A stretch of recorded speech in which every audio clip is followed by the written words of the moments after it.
How's it going?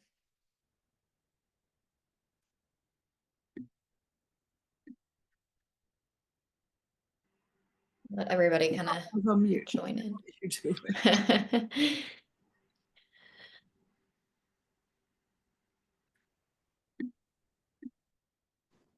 I'll give everyone like a couple minutes to get settled and join.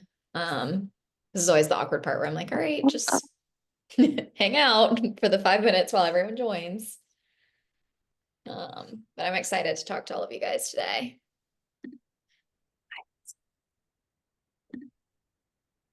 Let's see.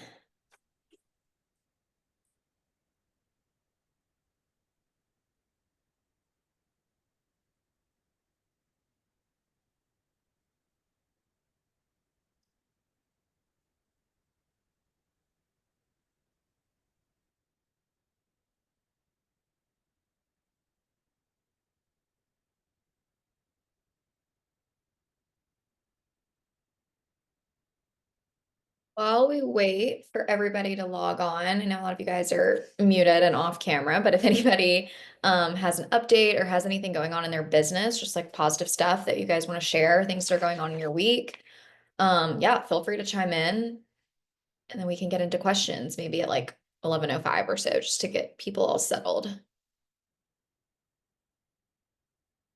I'm also going to take that a lot of you are off camera and might not be able to chime in, but that's okay.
Alrighty, let's see. Looks like Valley already posted a question. I know you have to be off camera today, Valley, but happy to dive into it. All right, I will go ahead and get started. I'll kick it off with Valley's question, and then if you guys want to chime in, either you can come off mute and chat about your comments or questions, or if it comes to you while I'm answering someone else's, you can put it in the chat. People will be coming in and out of this call. So yeah, we'll just kind of run with it. But I'll start with Valley's, and you guys can kind of take it from there with questions. So Valley said, and this is all in the chat, but I'll read it. I've been approached about doing some live painting events. If anyone here has tips or best practices, I'd love to hear those. One is a symphony gala, and I would do walk-up mini portraits. Any tips are welcome, and how do you price? Okay, so I think this is a really great question. I personally know that those like mini personal portraits have been really taking off lately. And then obviously, like the standard like wedding painting, live events, those things are really popular right now. I would say first tip is if you can talk to anyone in the industry, like other people that do it. I know Macy's an example. I think she's at work, but I know you two know each other. She has done not exactly painting, but different things. And I think getting a general idea on what the pricing is in the industry would be really helpful.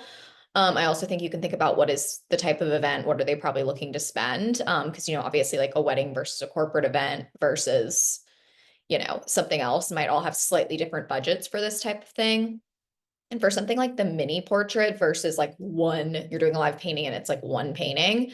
I think you're going to want to think about how you're going to want to ask how many people are there, and you can basically price not necessarily like per individual, but per like grouping. So like if it's, obviously like a 10-person event versus a 50-person event versus like a 200-person event, and the timing, you might just want to think about like what's expected. And so it's a really big range on how you can price.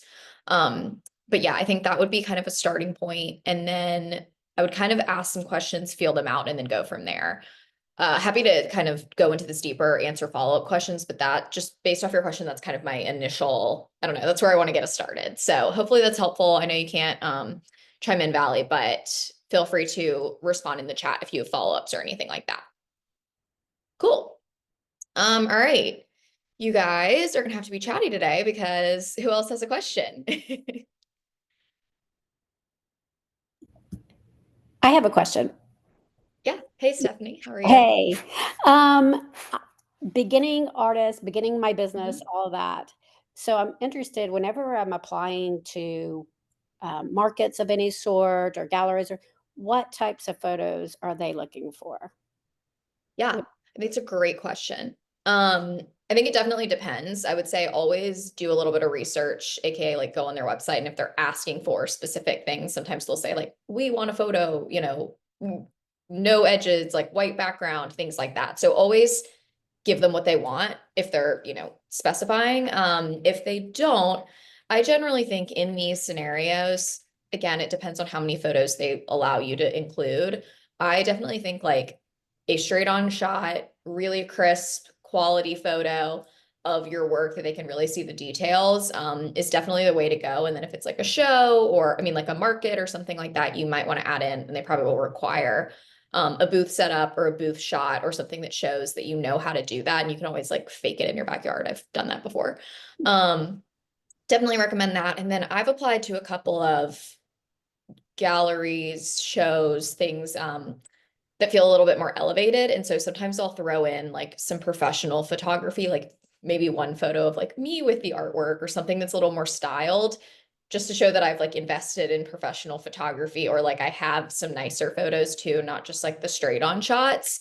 So that can just be kind of like a little like, makes you look a little bit nicer and like you've done that. But I would say for the for the most part, you just want those like straight on really high quality shots. I think that was the first part of your question. Does that help, or did you have to do follow-up questions on that? It does. I just wasn't sure if they were looking for like individual of the pieces or collection shots or, studio, whatever. And I think that answered. Yeah, I think it's generally like straight on shots, and then I always think most of the time they're going to ask for your like Instagram or website, and they can kind of follow up and see more stuff there too. Right. Okay. Thank you. So that's great. Other questions, we can build off that. And Stephanie, if you have more, if anyone else wants to chime in with questions, thoughts, feel free. Also can just talk, you guys know, especially those of you that are in the club know I can just like really fill the void, but I'll give you guys a little bit of time to think about it.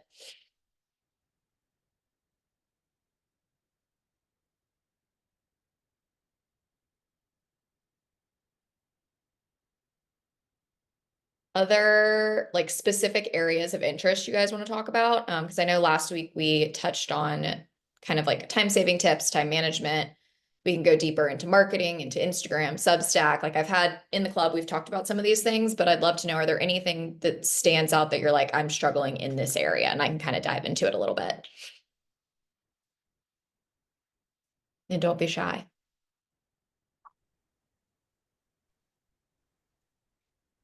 I've got something, Haley. Yeah. So after we talked last week, we talked about it in the. Oh, I think y'all are both here. We'll do Emily and then we'll do Pauline. Sorry. Okay, sorry. I know that's confusing sometimes. So after our meeting last week, I found the idea of creating a Kanban board. And I don't know if you all heard about it, but it's a Japanese concept, I guess, that's used for project management. And you basically break things into projects and put steps on sticky notes, and then there's a board, and you can keep track of things like to do, in progress and done. So I've been developing something for that, and not trying to make it overly complicated because that's something I get stuck into. But I think that is going to be a really big help to have a visual reminder of what I'm actually supposed to be focusing on, since that was something I was having a hard time with when we talked last week. Yeah. I think that's great. I'm such a visual person too. I definitely have my, my digital calendars and my printed calendar, but I even have a huge printed calendar at my office right now. And as you can see, a giant bulletin board behind me. Yeah. But I think anytime you can see what needs to be done, I mean, this sounds so like obvious, but it makes such a big difference. Like you can see what needs to be done big and actually in front of you, every day or often. I think that's a lot easier than, for me personally, at least, than like having a Google Calendar where I have to like click through the weeks to remember what I need to do 3 weeks from now. Instead, it's like I see the whole project. I love the sticky note method. We actually did that at my first internship. I worked for a branding agency, and they would have like all their clients, and they use that exact method. I just didn't know the Okay. terminology for it. And it's awesome. And it's like they had it like every sticky note was like a different color for different clients, but Right. it's not a crazy concept. It's like what you said, basically the 3 sections, and you just move it, if it's in process or if it's done. But I find things like that. I mean, I just do it like in my notebook, but I think this is a great thing I'll probably test out. It's just so helpful because you're not losing track of what's been done. And I think a lot of times there's so many steps to like a commission or a launch or these different goals that we have. And we kind of like get caught up in like all the things we could do. And it can be really overwhelming. But I think if you do this strategy, you can just be like, all right, well, here's the sticky note I'm going to do today, and I'm going to move it. And so I think that's a really great insight and something I think we all can implement. Like I know I have like 1,000 sticky notes in my house right now. Yeah. And digital, I've tried digital stuff, but that just doesn't work for me. It's out of sight, out of mind. Yeah. Well, I think the main takeaway with this too is sometimes, I mean, I don't know. I'm the type that I get overly excited about the digital platform, and then I like spend all the time setting it up, and I'm like, this is too complicated. I'm not going to stick with it, Right. versus a wall calendar or like a bulletin board or a whiteboard. It's right there and it's easy to stick with. And I'm not trying to, do all these different folders and tasks, and it's right there. So yeah, I really love that. Yeah. Pauline, did you want to share something? Yeah. Uh, First, I didn't hear the name of the Japanese board, like combo board, or what is it called? Kanban, it's Kanban. Kanban. Okay, got it. Thank you. Um, yeah, Ellie, we talked, when was it? Wednesday? Thursday? Tuesday. Mm-hmm. I'm like, what On day is it?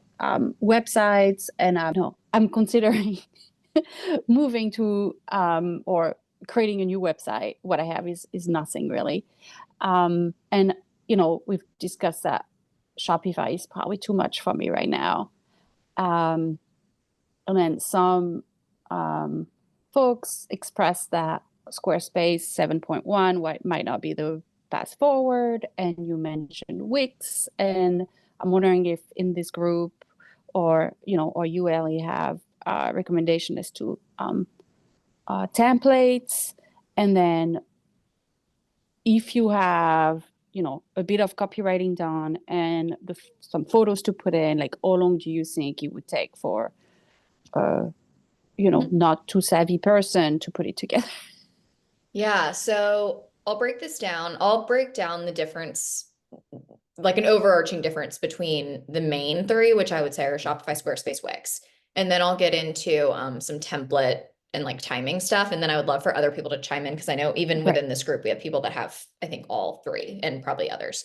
But I would say the main thing is like Shopify is it's kind of the best for e-commerce, but it's kind of the worst for like front end. It's just hard to set up. So the Scouted Studio is a Shopify site because there's just so much inventory. And so I need to be able to like edit, like bulk edit, change things, have a lot of pages, a lot of different things.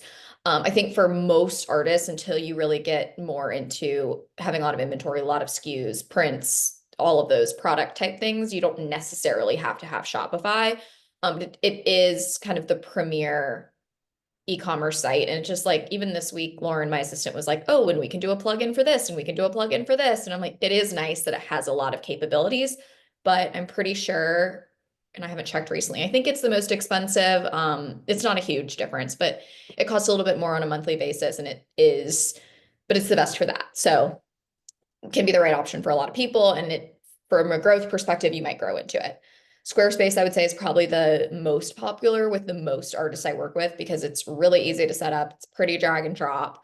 It has the e-commerce feature. You just have to kind of do everything. I just feel like uploading artwork to Squarespace is not as easy. It's maybe more intuitive, but it's not as easy in terms of like bulk editing stuff. It's kind of like doing things one at a time, is how I would describe it. But it's, you know, if you're an artist and you're doing originals, it's not like you're trying to upload 50 things at a time. So it's very manageable, I would say, from that aspect. And then I would say Wix kind of is the same thing. I find, and Wix is what I use for my Haley Price White and my Scouted Studio websites. And I built, which I'm editing it right now, but I built the Haley Price White website in like a weekend, because I already had the copy I already had, and it wasn't super robust. But you know, it depends on how much you want to put in there. That also didn't have products, which would add, let's say, like some time to it.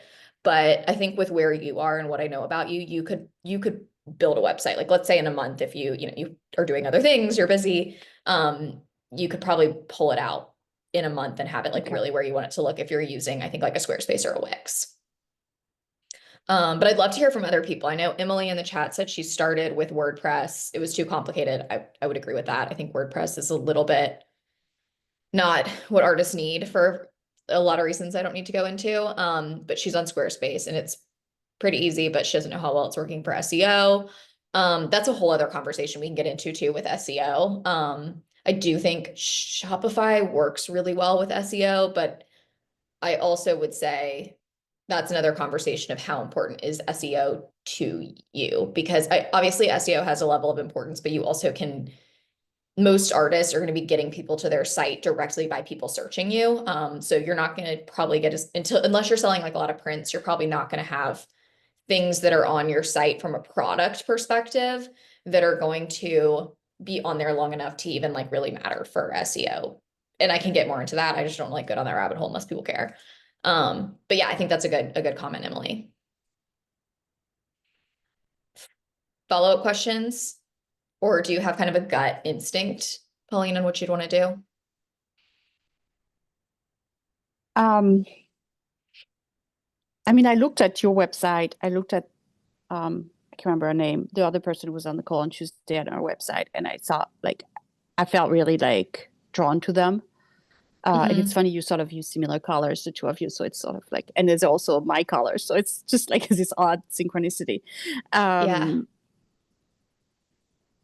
So I'm tempted to, I was going to do Squarespace, but now I'm thinking perhaps doing Wix if it's not difficult, and then try it out, see what happens. Like, see if I, after a few hours, I feel comfortable with the whole platform. Did you get a template from Wix, or did you buy your own template? Like, where do people go for templates, and are they useful and a good investment? So with Shopify, I paid for my template. And I think with Shopify, Right. again, I know you're not thinking about that, but just for the group, it's worth Yeah. paying for it. It's Yeah. also probably worth having someone hiring someone to set it up, but if you Yeah. can. Wix, I used one of their templates. I actually can send you the one I used, because I might have used the same one for both. And it was like a wedding planner website. Okay. It was like wedding inspired, but it was Okay. like pretty and it had the features I needed to. I would say with Wix, it's pretty easy to change like colors, fonts. So like, don't get caught up on that. More get Yes. caught up in like the functionalities. Like, does this Okay. template already have a contact page, like an easy add products the way I want the add products is the homepage, kind of have a good starting point. Like, I would say look more at that Okay. versus going directly to, I don't know, like it needs to be an artist website already, or it already needs to be pink or whatever. Okay. Like, yeah. So that's what I'd recommend. And Wix has so many that I think you could definitely start with one of theirs if you have great photos, and I'm sure you already have great copy. So I would say start with one of theirs. I'm pretty sure it was free. Actually, no, I know it was free. And something we're doing right now, because I know you have Substack, you can actually embed your Yeah, I saw Substack that. as at the bottom, which is huge. I mean, I don't know. I think that's huge. So there's a lot you can I do think with that's it. huge. Yeah. Yeah. So I would say, I, I honestly think with all three, they're all competing with each other so much. I mean, I think Shopify leans a little bit more like e-commerce, and these two are more like personal brand, maybe like smaller businesses, and design focused. But I think they're all competing so much that they're coming out with new stuff all the time, that I kind of think unless you have like a ton of inventory and you want to go to Shopify, or it has something specific you need, I really think you could pick any of the three and like you're gonna probably find a way to get what you need done with it. Okay. Yeah. Thank you.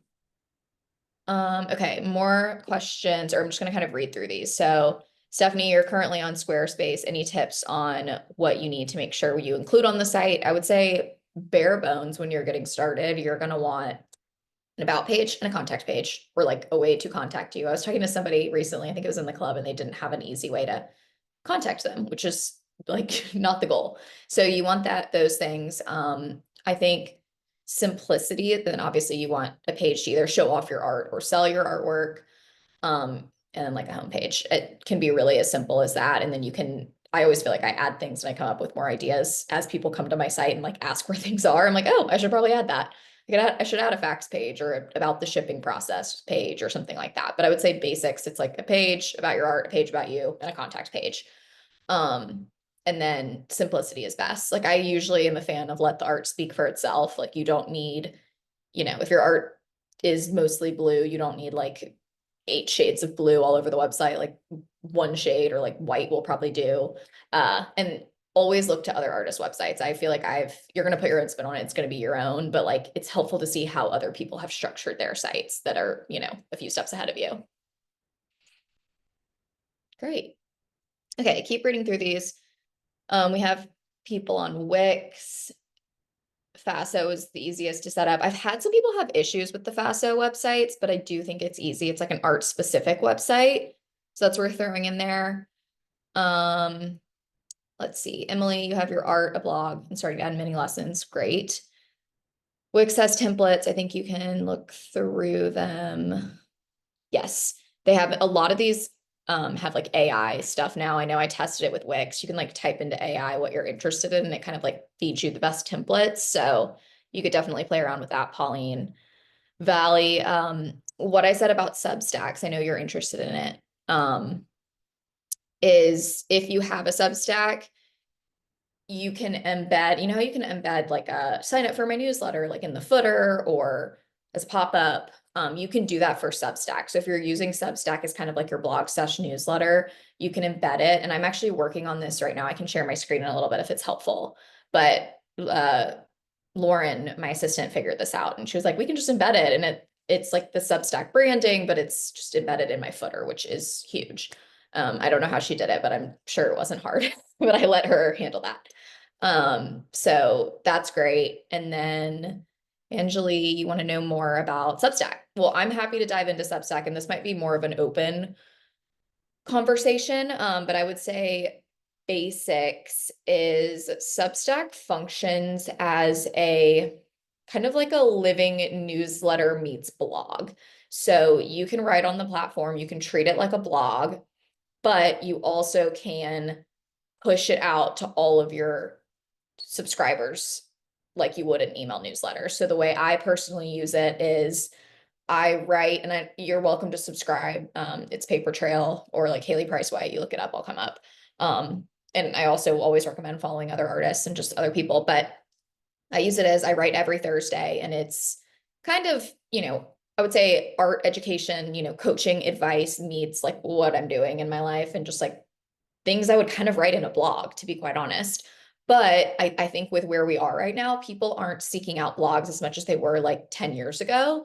And so this almost functions as like people that want to read blogs. It's kind of like an ever living feed of blogs if you log into Substack, or people can subscribe to you like they would subscribe to your newsletter and read what you're writing. So it kind of works in both ways. I'm happy to go into more details on it. I think it's a wonderful platform. There's a reason so many people are using it now.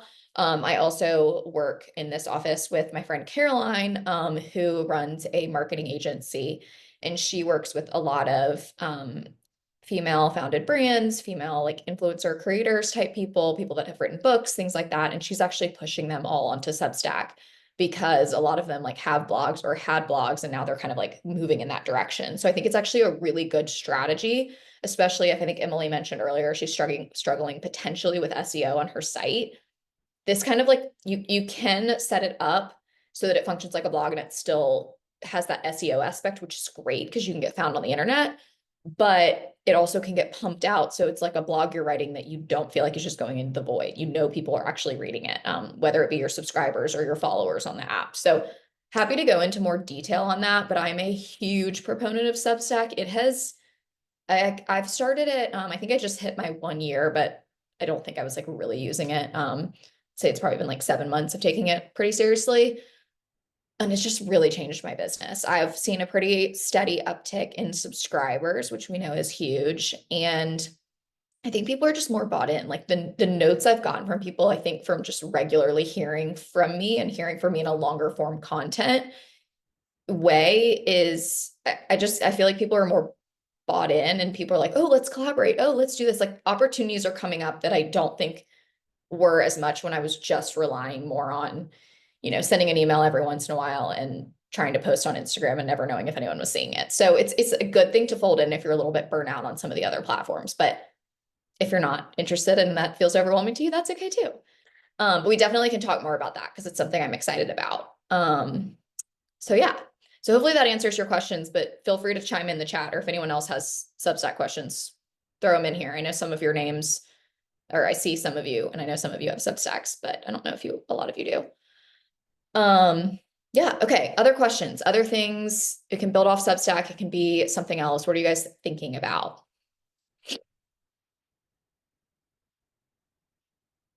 Okay.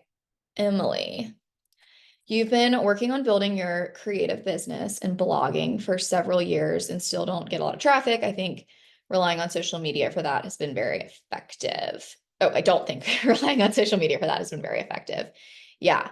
I think it's blogging, in my opinion, and this is what I've heard from a lot of people, and this comes back to Substack, it's I think you were following up on.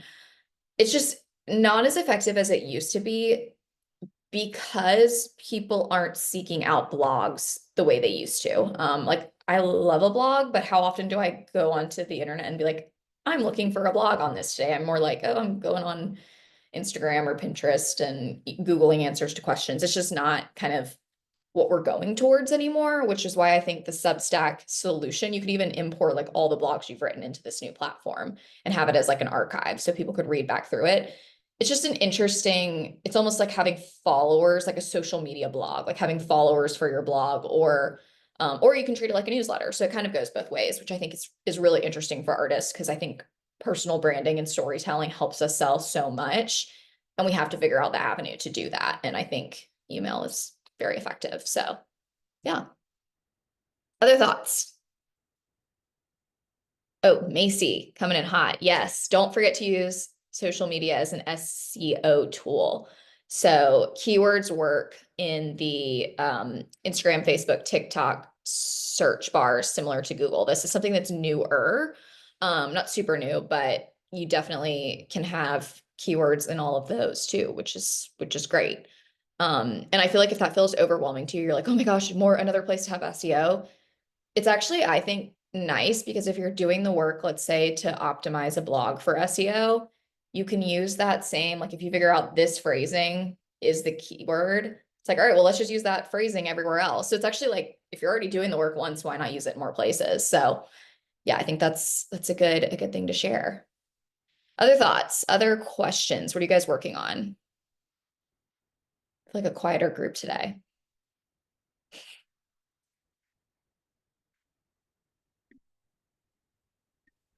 Since you kind of asked what we're working on, this is Macy. I'm kind of Yeah. in and out with work, but I've shared with Haley a month or so ago that I was going to start painting, and this weekly call is kind of an accountability thing for me to like get in and learn some more, just because calligraphy is a little outside of the creative space I'm trying to get into. And so I am coming to say I have been painting. I have finished a few for the first time and am just kind of like learning my style. So it's nice to like see all of y'all. And I met some people last week in the chat and started following them too. So a nice like new creative world for me outside of lettering. And I am still working on it.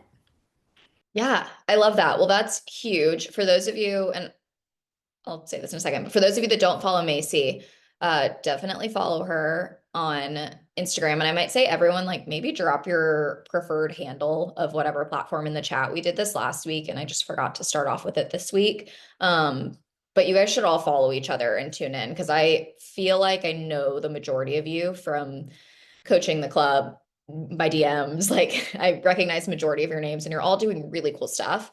So I think it's worth also getting to know each other. But yeah, check her out. She's kind of made it with the calligraphy stuff, but is getting into art or painting more specifically. And so Macy, I love that you're exploring it. You're starting to find your voice, your style. And I definitely think you're in a great spot because your audience from your, calligraphy stuff, a lot of them will carry over to art, but you also want to make sure you're clear in like what that art is that you want to share.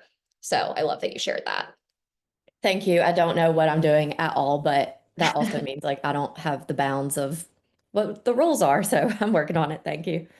Yeah, you're welcome. And I think none of us really know what we're doing. I think that's kind of the beauty of being a creative is like the exploration and figuring it out as you go.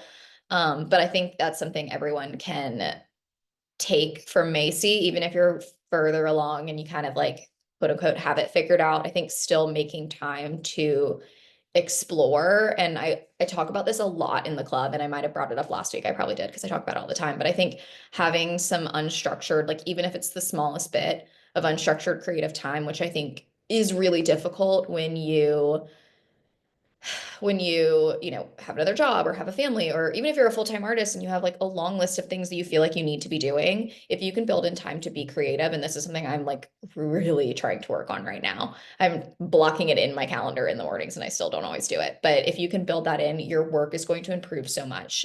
Whether that be like writing or, painting something outside your style, quote unquote style, just pushing yourself, that is how your work is going to really evolve and also share those stories with your audience. I found my content randomly, I know Instagram is so hit or miss, but like my content that's been doing well right now is the content that's a little bit more like, here's what I'm working on, here's like what I'm learning as I go, just kind of like behind the curtain type stuff versus here's the pretty picture of everything finished. Those things like don't always do as well. So for me, obviously, and it's like, what does well today probably won't tomorrow on Instagram. But I do think that storytelling aspect really helps and it gets people bought in. Like people want to know you. And I actually was talking to Adam Trust. He's going to be on the podcast in I think 2 or 3 weeks. He's amazing. He's one of the few men on the podcast, but he is so great. And we were talking about just playing and finding your voice. And so I think it'll be a really good conversation for all of you to lean into as well. And just having that unstructured creative time. So kind of went down a weird rabbit hole there, but wanted to share that. Other thoughts? See, Pauline shared her Substack. You guys should all follow it in the chat. Other people, don't be shy. Share your Instagrams or your TikToks, whatever. Substacks, emails, we'll follow and love. Other questions? What else can I help you guys with today? Or like what other projects are you working on? I'm curious.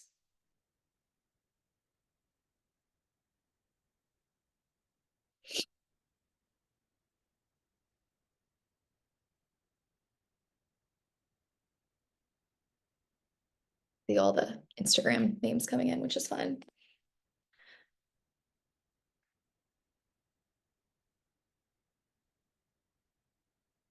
Well, I will share with you something fun I learned this morning. I found this new podcast, which is very helpful for marketing stuff. So I'm going to share, let me find the name before I mess it up. It's called something kind of generic. Content, let's see.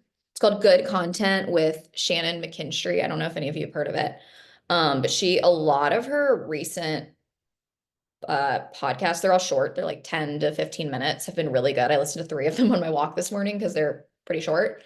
But I think her take on like especially her approach to Instagram, which I think a lot of us struggle with. I think it's really great. It's really approachable. So definitely recommend checking her out. But she specifically was talking about trial reels, and I don't know if any of you have tested them. It's something I've been playing around with recently, and like sometimes they get 0 views and sometimes they get, a decent amount. But she was saying her strategy with trial reels on Instagram is to post more frequently there, because it's only going to not your audience, which are the people we want to reach. And so what she does is she'll post, I mean, I think she's posting like 3 to 5 a day. I'm not saying you guys have to do that because that sounds really overwhelming, but I've actually gone through and I've been recently reposting, just like dumping old videos that I have on my phone into, and some of them I try and some of them I'm like, it's a talking head video. We'll just throw it up and see what happens. But I've been posting a few a week in trial reels. And she says she just doubles down and she's like, if something does well, I do like a bunch more reels just like it because it's, an indicator that it's going to do well. But if you haven't tested trial reels, I mean, I'm not going to say it's like a one trick to like go viral or anything. That's definitely not happened on my end, but I think it's a really good idea to get in front of more people, because it's only going out to people you don't follow. And then if it does well, you can reshare it to your audience, or, that type of video does well and you can, just share another reel like that. So I think it's a really interesting concept that I wanted to share with you because I learned that this morning. Macy said she's creating her new videos in the Edits app. I just downloaded it this week. I think that is really smart. Instagram always rewards you when you use their stuff. So I feel like they're probably also rewarding you just for like using Edits. I haven't used it yet, but I think it's been really great. But I love that it allows you to save them to your camera roll. That's great. Because what I've been doing is I've been really testing TikTok recently because I actually sold a lot of my reading girls through that platform. Shockingly, I was like a TikTok hater for a little bit, and now I'm like, if I'm making the content, might as well share it on both. But I usually make my stuff there because once you post it, it can download without any like watermark or anything, and then I just also post it on Instagram. But it's good to know that Edits does that too. So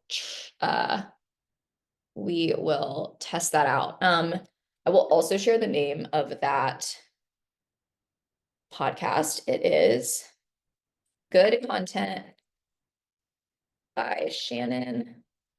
It's like written in cursive. I can't read it. McKinstry. Hopefully it comes up. I'm not sure if that's how you spell her last name, but it's really small on my phone. I can't tell. Okay, so another good question. You use Flowdesk for your emails. Do I only use Substack?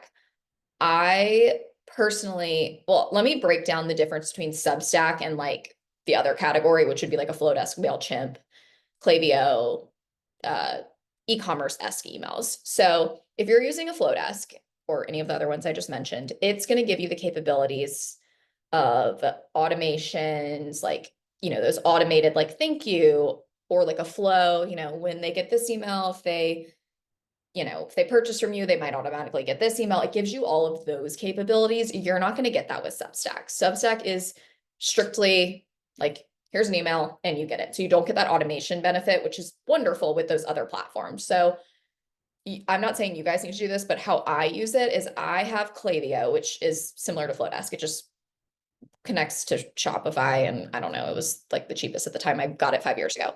But it's wonderful. So what I do is anytime I'm launching something or selling artwork or doing something that's like just a sales specific email, and I really want to like track all the analytics and I want it to, pull products from my site, I use Klaviyo. And then I share weekly on Substack, which is more, obviously it's more like my blog. But it goes out to my newsletter, and those can be for you guys. It can be the same, like you can have the same people on both because you can import your subscribers to Substack, or you can almost treat it like this is my blog. Substack is a social media platform in and of itself. So like I'm getting a lot of people just directly from there reading my stuff. So I'm treating them separately. I'm treating one as like a sales email with the automation and the tracking and all that good stuff. And then I'm treating the other as just my weekly blog, essentially, that just happens to also get blasted out to people. So I think it's a little bit of how you want to use it and what is your plan of like how you want to grow your business, like which one makes more sense for you. It's almost like a do I do a Shopify or do I do a Squarespace kind of conversation. I'll call her out again. I know Pauline has a Substack, but she also isn't looking to do all of those like automation type things yet. So it works for her.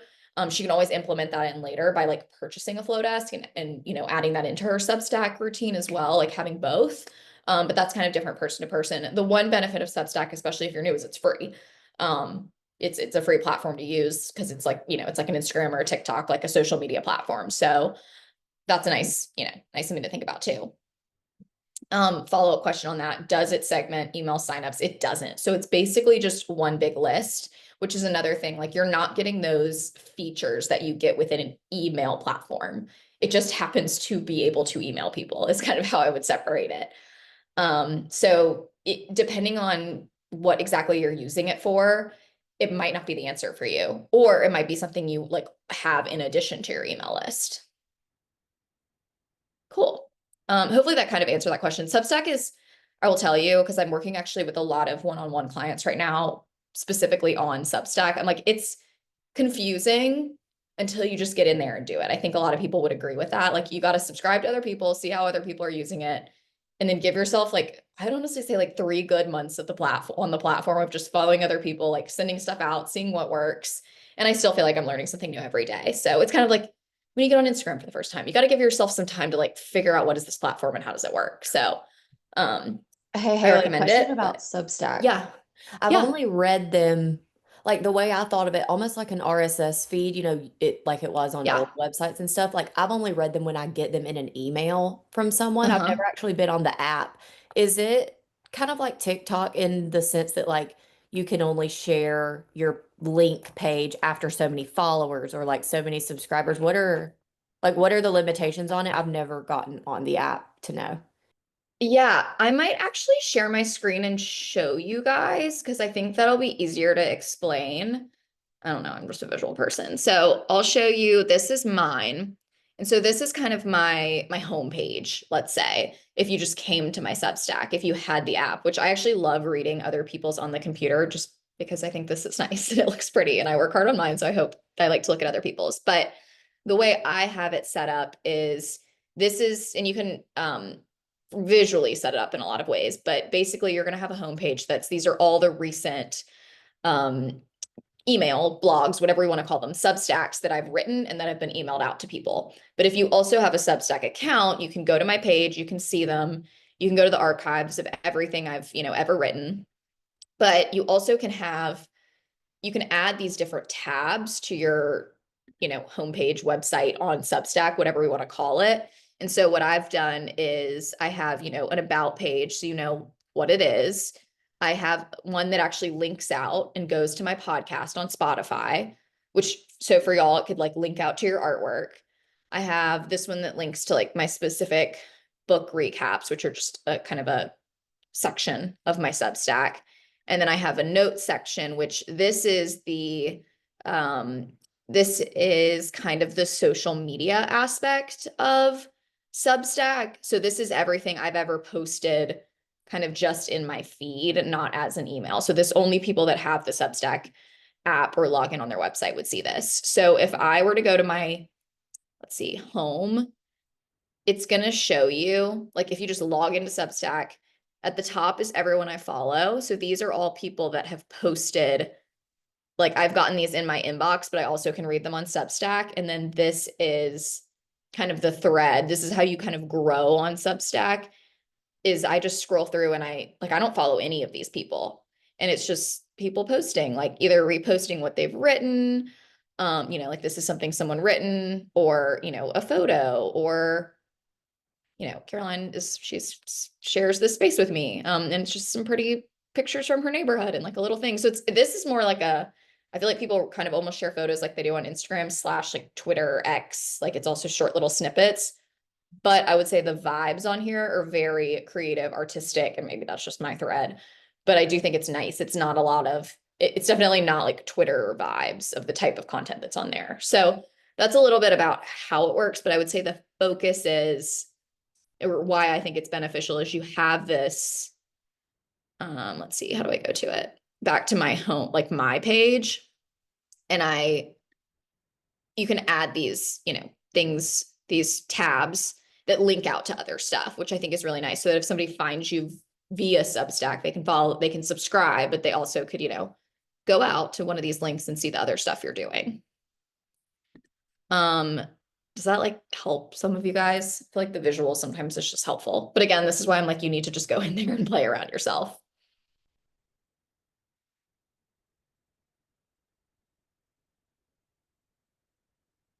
I guess show of hands, or maybe like chats. Who is on Substack or / interested in Substack? I would just kind of love to know. I know Pauline is. I know you're on there. Macy. Yeah, I think it's a, why is my Siri talking to me? Go away.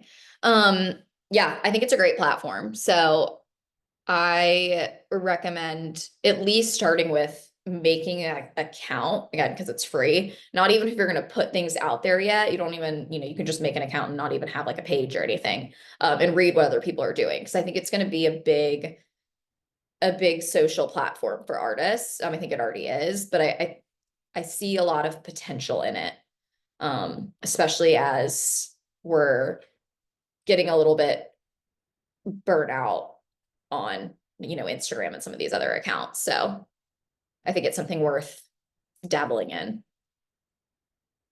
Other thoughts, other questions for today?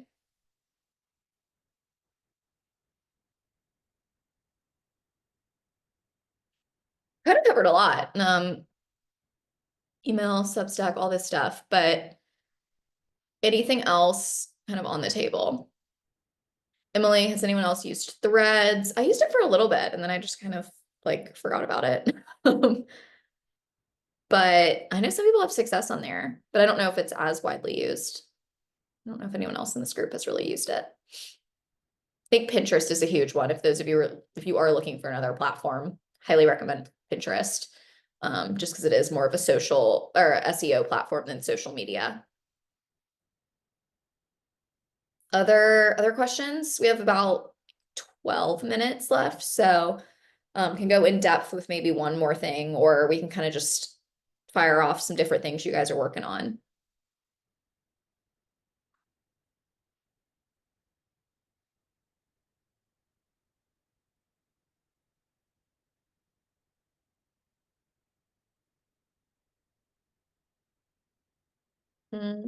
Big projects? Anything you guys are excited about right now?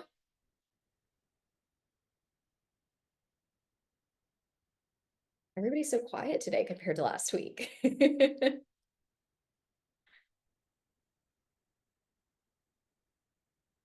Well, anything else you want me to yap about? I feel like I can just fill the void pretty easily. So happy to talk about whatever you guys are thinking about right now. Pinterest, social, Substack, anything. Angeli has a festival in Denver next month. That's exciting.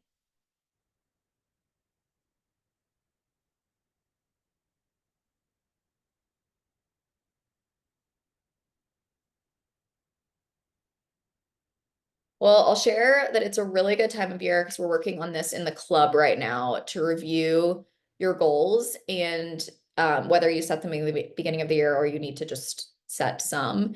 And so what we've been doing inside the club has been 2 weeks ago, we went through and revisited our goals, recommitted to one, maybe let one go, came up with a creative goal.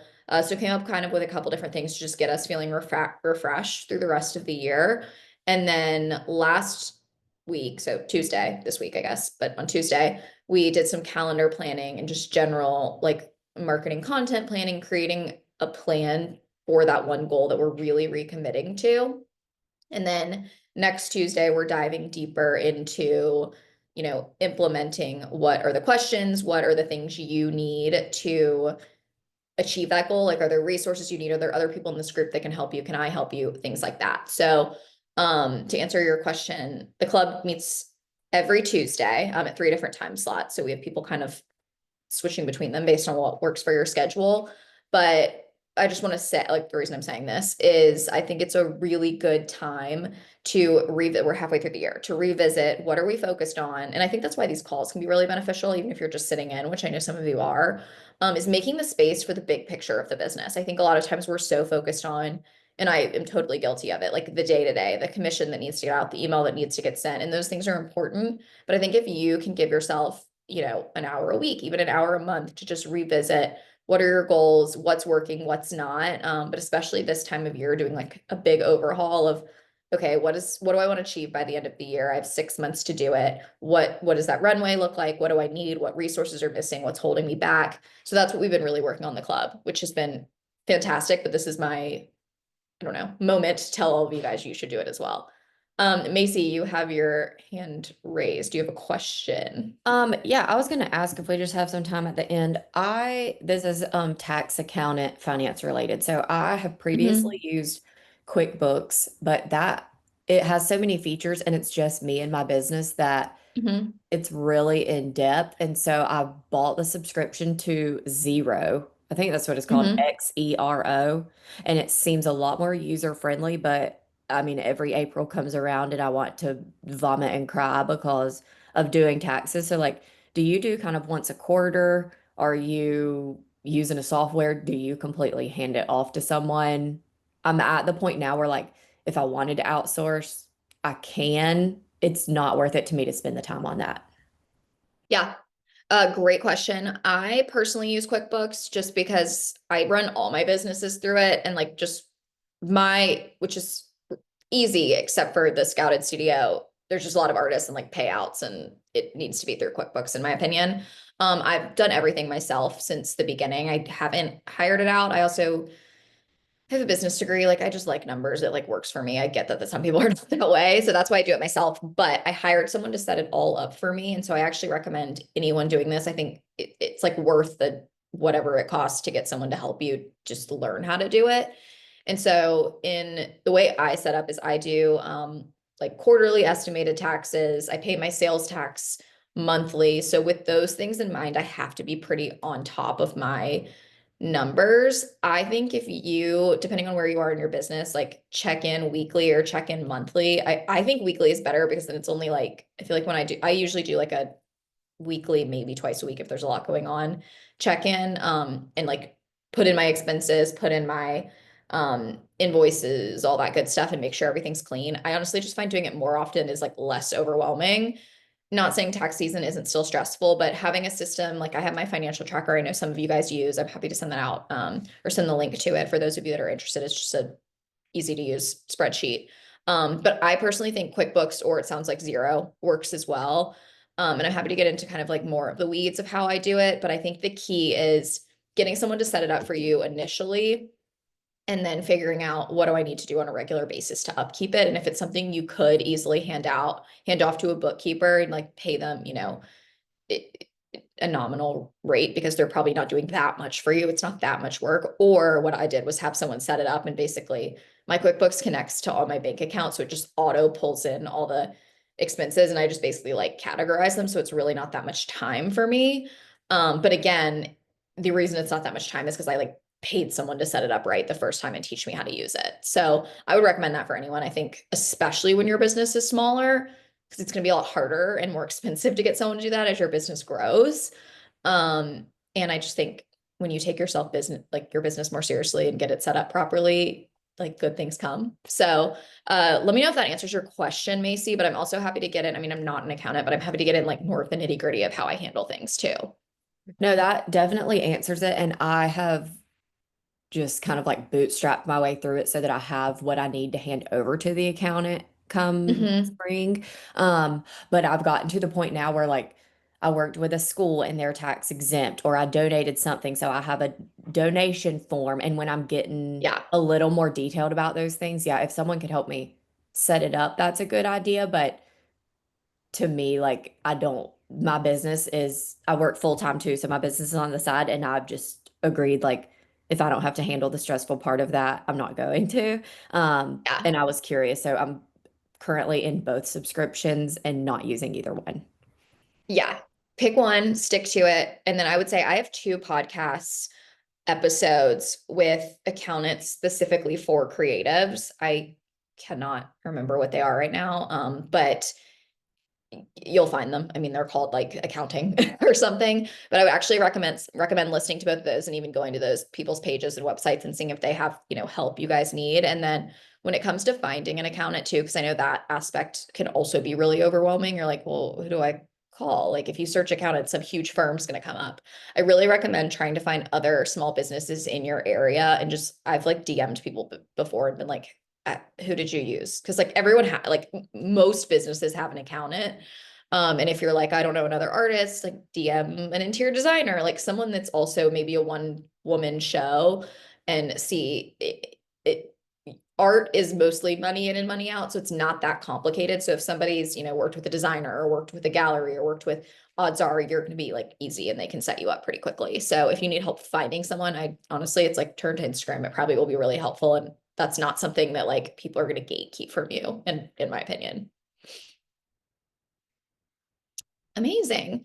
Well, we're almost out of time. Any other questions, things you guys want to throw out before we close today? And I will round us out by saying we have 2 more of these left. So we'll do it same time, same place, same link. I'll always send that email out before it has the link just so that you have it at the top of your inbox. But I will also send a follow-up later today that is the recording of this. So all of you guys have it so you can listen to me ramble on and on. But I also have that from last week. So if anybody missed it or wants it, feel free to send me an email or DM me, however you want to reach me. And I can send that because we covered a lot of ground that honestly didn't really overlap that much with this week. So there's a lot there. But yeah, hopefully this was helpful. Again, there's 2 more. So feel free to bring your questions next week as well, and the following. But yeah, I think this was great. And thank you guys all for tuning in. All right. Thank you. I will talk to all of you guys later. Bye.